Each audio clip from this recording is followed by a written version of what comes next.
Welcome to Top Deck, I'm Water Elemental, and today we're going to be looking at Magic the Gathering Duel of Planeswalkers 2013. This is the newest game brought to us by Wizards of the Coast, and it's available for PC, Xbox, PlayStation 3, and now iPad.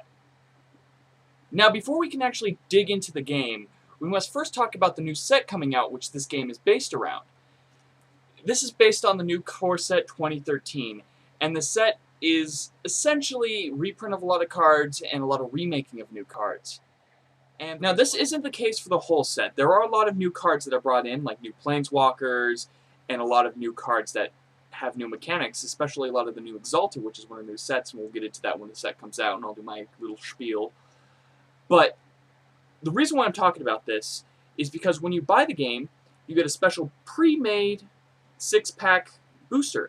And depending on which format you get, either the PlayStation 3, the Xbox, or the PC and iPad, each one comes with a different alternate art promo and a 5-card starter, which has commons and uncommons from the new set, which you can't get yet. So it's really nice. It's kind of one of the best promotional things you can do is give alternate art cards, because that's personally what I like. It spices up your deck, and it gives you a different art, and different art is always nice. It kind of differentiates you from another person. Now, when you first boot up the game, the first thing you see is Nicol, Bolas, the most fearsome creature in all of Magic the Gathering. He introduces most of the Planeswalkers you'll be facing in this game in kind of a dark, twisted way. He acts as if all their decisions and all their actions were all to his majority plan of destroying the whole universe.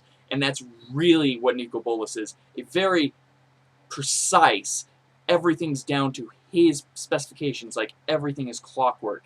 And he will destroy this universe, no matter what the cost. And that's exactly what Nicol Bolas is. And seeing him in-game and with a voice actor and stuff, it's very great to see. And it just makes me excited in kind of like the Magic the Gathering nerd way, because he's one of those characters that's amazing. Now, when you boot up the main menu, you can see that it shares some of the resemblance of the older games with the card style menu screen where you scroll things back and forth or use the keyboard or use your controller. Now, I always kind of hated this system because it always felt kind of slow getting from one end to the other, because there's the animation of it moving back and forth and there's no really way to speed it up.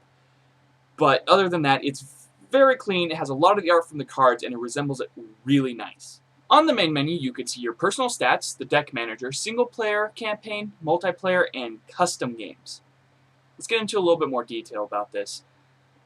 The stats menu lets you change your Planeswalker picture, your avatar of sorts, shows you your global ranking in single player and in multiplayer, as well as shows you stats on what colors you like to play and how often. Now, that's always one thing I really like, is kind of see what mood I'm in at certain points of time and what kind of stats I like to play and stuff like that. And having that nifty little bar with the colors on it is really nice, and I really like to see what I'm interested in. And obviously, you can tell I'm blue, because blue is really fun, countering all that stuff. But it's just a really nice touch. It wasn't in the other ones from what I know, and if it was, it wasn't to this quality with the characters and seeing all your achievements and everything on this nice stat screen. Next is the single player. Instead of last game's branching path, being able to choose who you fight first and who you fight next, and kind of in a spider web, but eventually everything's going to be played anyways, they decided to go more for a linear path. And in this linear path, you fight a Planeswalker, then probably have small encounters, and then fight another Planeswalker, then move on to the next stage. Each level is segmented off in a plane. One plane will take place, say, in Innistrad, another one will be on Mirrodin, and each Planeswalker in each encounter represents that. The second stage, Innistrad, takes place on a gothic, kind of very dark, very subtle land where it's more humans versus demons than it is dragons and stuff like that. And the encounters reflect that.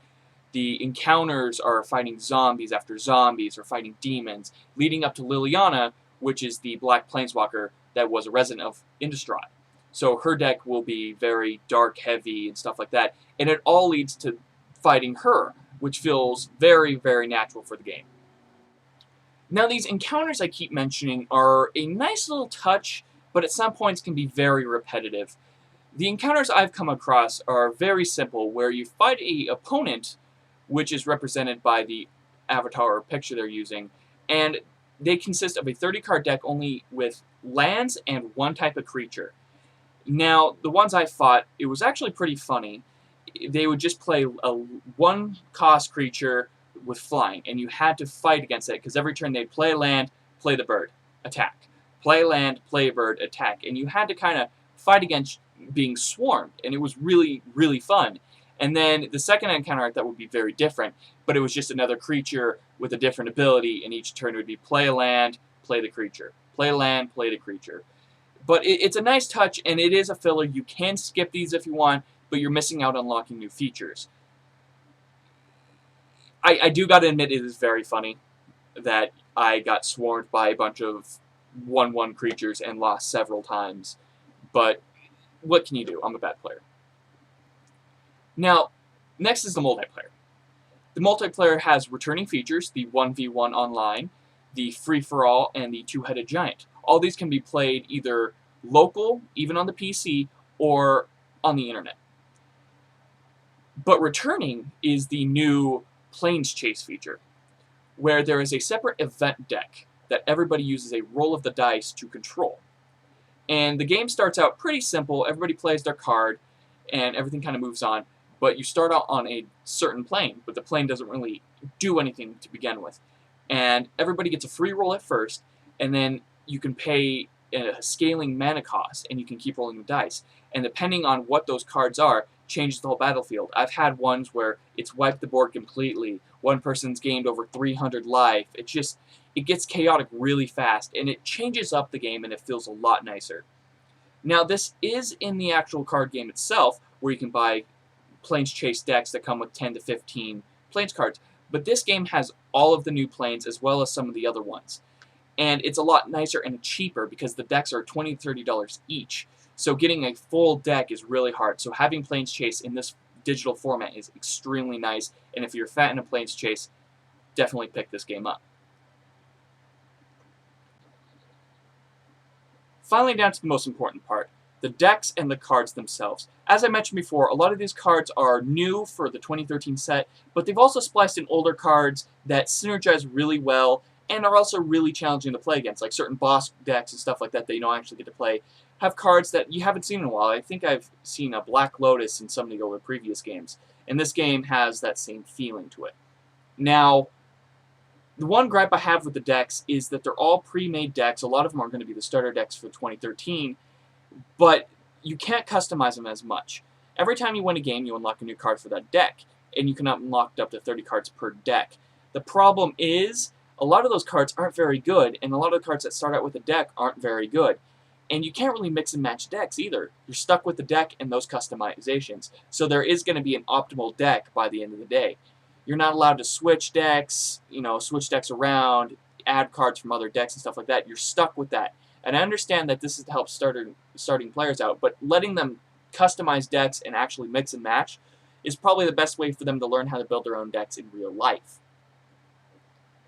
Now, I know that there's going to be DLC decks after the initial 7 or 8, depending if you pre-ordered or not. And that's another thing. You can either buy the new decks when they come out, or wait for a bundle, or wait for 2013 to come out as a whole. But there's also an option to fill out your whole entire deck and unlock all 30 of the cards for like $1.99 if you're that lazy, which I think is kind of missing the point. But buying the new decks is alright, depending how much they are. I think they're about 3 or 4 each. There hasn't been any yet for this next set.